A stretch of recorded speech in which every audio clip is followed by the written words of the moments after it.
Is it not, in fact, rather clear that Clinton's conduct in the Lewinsky and Jones and Willie cases represents a microcosm of Clintonism itself? There is first and most saliently the use of public office for private ends and gratification. The bodyguards bring the chick to the room just as in any Banana Republic, and the witnesses can be taken care of in the usual way. And the man who later uses the Lincoln bedroom as an off-the-record rental for fat cats thinks nothing of claiming the Oval Office as a chamber particulier. There is again the fact that Monica Lewinsky was originally supplied to the White House on the recommendation of Walter K., a board and wealthy non-entity who later testified that he could not remember how much he had donated to Clintonian funds. The relationship between the Kathleen Willie cover-up and Nathan Landau makes a similar point in a slightly different way. There is in a recurring pattern the use of that other fundraiser and influence peddler Vernon Jordan to arrange soft landings and deniability. There is very conspicuously the automatic resort to the use of publicly paid officials, some with their consent but most without, as liars and hacks for a supposedly private and personal matter. And where they fail, lawyers from the school of Cochran and Dershowitz, loophole artists for rich thugs, so flung into the breach.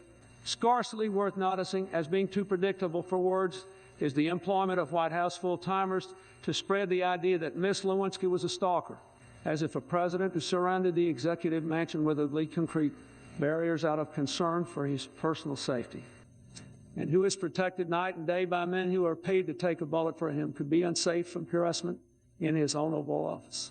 Most telling in a way was the smearing of Miss Johns as a woman so common and dirty that she might even have enjoyed an encounter with Clinton, or depending on which cover story was which, might have been actuated by the sort of greed only found in trailer parks. Here is the real contempt with which Clinton and his circle view the gullible rubes who make up their voting base. Those people whose toil and sweat sends us here and pays our way, as Clinton fully ageniously phrased it in his bundle first inaugural address. The sense that speech, he has never voluntarily spent any time in the company of anyone who earns money rather than makes it.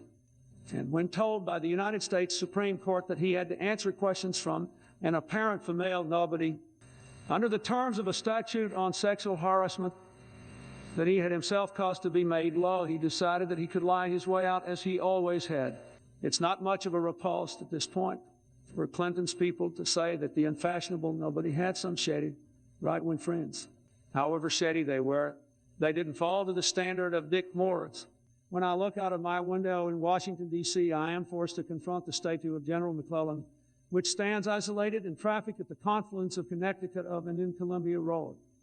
The worst commander on either side in the Civil War, he was rightly suspected of surreptitious pro-slavery political ambitions and indeed ran against Lincoln as a Democrat for the presidency.